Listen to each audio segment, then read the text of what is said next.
అందరికీ నమస్కారం అండి. నేను మీ పరశురామ్ని. Welcome to our channel. Our channel is ఆవిద్యాస్ గెట్ మనీ ఛానల్. ముందుగా మా ఛానల్ తరపున నాదొక చిన్న రిక్వెస్ట్ అండి. మీరు ఎవరైనా మా వీడియోని మొదటిసారి చూసినట్లయితే ఒక లైక్ చేయండి. అదేవిధంగా ఈ ఇన్ఫర్మేషన్ యూజ్ అవుతుంది అనుకున్నట్లయితే ఫ్రెండ్స్ కానీ నైబర్స్ కానీ షేర్ చేయండి. ఇక రెగ్యులర్గా మా క్వాలిటీ అప్డేట్స్ మీరు పొందాలనుకున్నట్లయితే మా ఛానల్ని సబ్స్క్రైబ్ చేసుకోండి. ఓకే అండి, ఈరోజు మనం మార్కెట్ విషయంలో అయితే మనం వన్ బై వన్ చూద్దామండి. ఇక ఈరోజు మార్కెట్లో మనం సెన్సెక్స్ కానీ నిఫ్టీ 15 కానీ అబ్జర్వ్ చేసినట్లయితే ఇక మోర్ దెన్ 1% అనేది డ్రాప్ అవ్వడం జరిగిందండి. అదేవిధంగా మన పోర్ట్ఫోలియోని అబ్జర్వ్ చేసినట్టయితే, ఎస్పెషల్గా నా పోర్ట్ఫోలియోని అబ్జర్వ్ చేసినట్టయితే 2% మేర నా పోర్ట్ఫోలియో అనేది డౌన్ ట్రెండ్లోకి వెళ్ళిపోయిందండి. ఇక మీ అందరి పోర్ట్ఫోలియోలు ఎలా ఉన్నాయన్న విషయం మీరు కామెంట్ సెక్షన్లో పెట్టండి, మనం దాని గురించి డిస్కస్ చేద్దాం. ఓకే అండి, చూడండి, ఎస్పెషల్గా మనం సెన్సెక్స్ని అబ్జర్వ్ చేసినట్లయితే ఈరోజు మార్కెట్లో సెన్సెక్స్ వచ్చేసి 1235 పాయింట్లు కోల్పోయి 75,838 పాయింట్ల వద్ద ఇది స్థిరపడడం జరిగింది.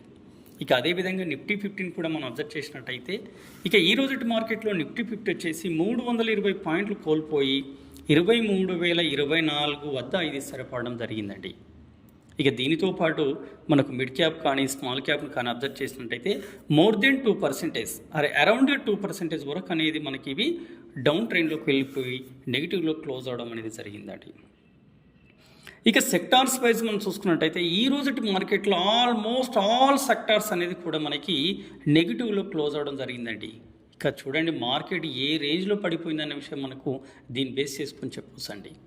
ఇక దీనికి గల కారణాలు ఏంటి, ఎందుకు మనం మార్కెట్ ఈరోజు ఇంతగా పడిపోయిందనే విషయాన్ని గురించి కూడా మనం ఈ వీడియోలో క్లియర్గా అయితే నేను ఎక్స్ప్లెనేషన్ ఇస్తానండి. కాస్త ఓపికతో ఈ వీడియో చివరి వరకు చూడాలని మనవి చేస్తూ ఇక మిగతా విషయాలను అయితే మనం కంటిన్యూ చేద్దామండి.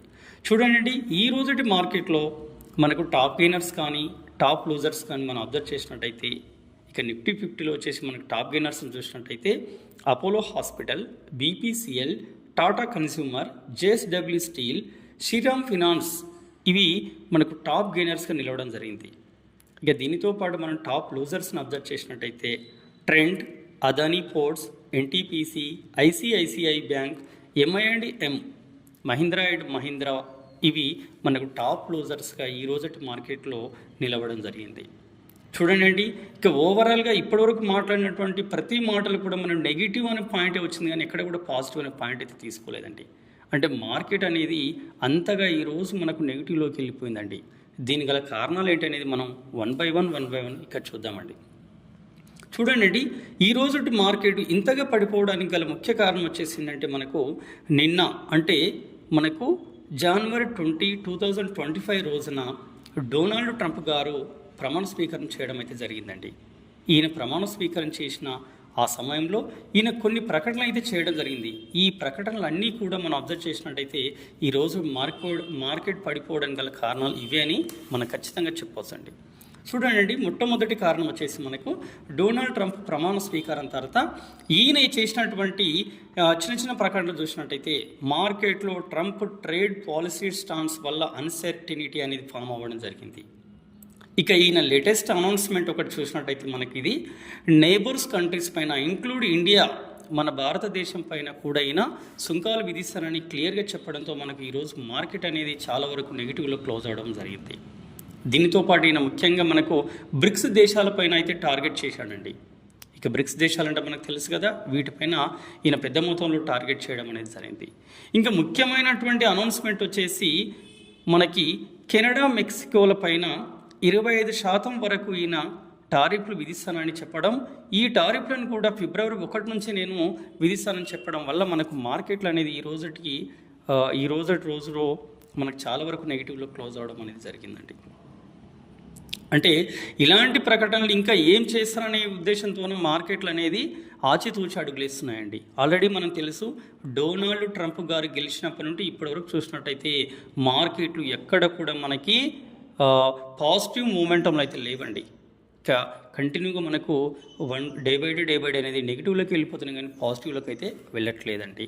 కారణాలు ఏదైనా ఉండొచ్చు, not only the Donald Trump, కానీ డొనాల్డ్ ట్రంప్ గెలిచినప్పటి నుండి ప్రమాణ స్వీకారం వరకు ఆ మధ్యలోనే చాలా వరకు మార్కెట్లు అనేది మనకు నెగిటివ్ క్లోజ్ అయినవి మాత్రం చెప్తున్నానండి.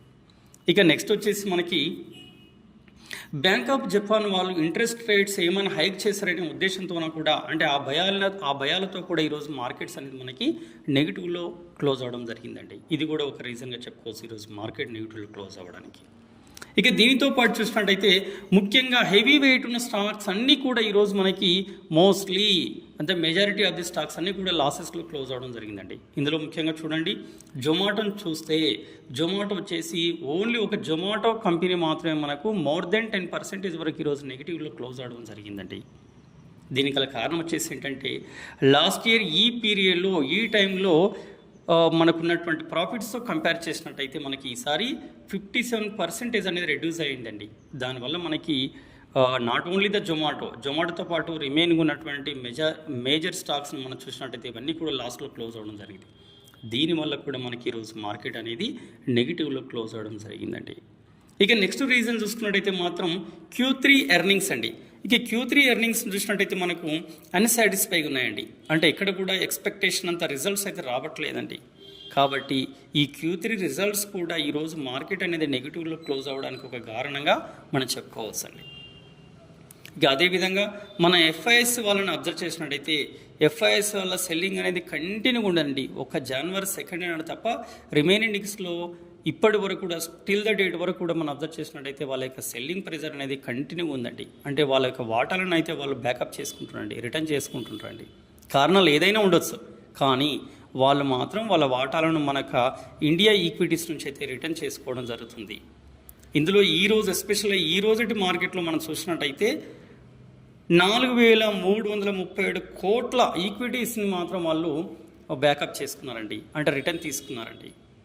ఇక ఈ రోజుటి వరకు అంటే మనకు జనవరి నుంచి ఈ రోజుటి వరకు మనం అబ్జర్వ్ చేసినట్టయితే 50,000 కోట్ల పైన వాళ్ళు ఈక్విటీస్ని అయితే వాళ్ళు బ్యాకప్ చేసుకోవడం జరిగింది, రికవర్ చేసుకోవడం జరిగింది, లేదంటే సెల్లింగ్ చేయడం జరిగింది.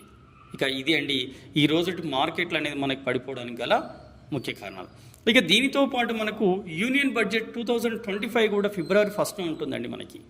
సో కాబట్టి ఈ యూనియన్ బడ్జెట్లో మన నిర్మలా సీతారామన్ ఎలాంటి ప్రకటనలు చేస్తున్నారనే ఒక భయంతో కూడా చాలా వరకు మనకు మార్కెట్లు అనేది పాజిటివ్లకు రాలేకపోతుందండి. ఒకవేళ మనకు నిర్మలా సీతారామన్ గారు మంచి మంచి ప్రకటనలు చేస్తే కానీ మార్కెట్లు అయితే అప్పటి వరకు కూడా కోలుకునే ప్రసక్తి అయితే లేదండి. ఇది క్లియర్ కట్ కనిపించడం అయితే లేదండి.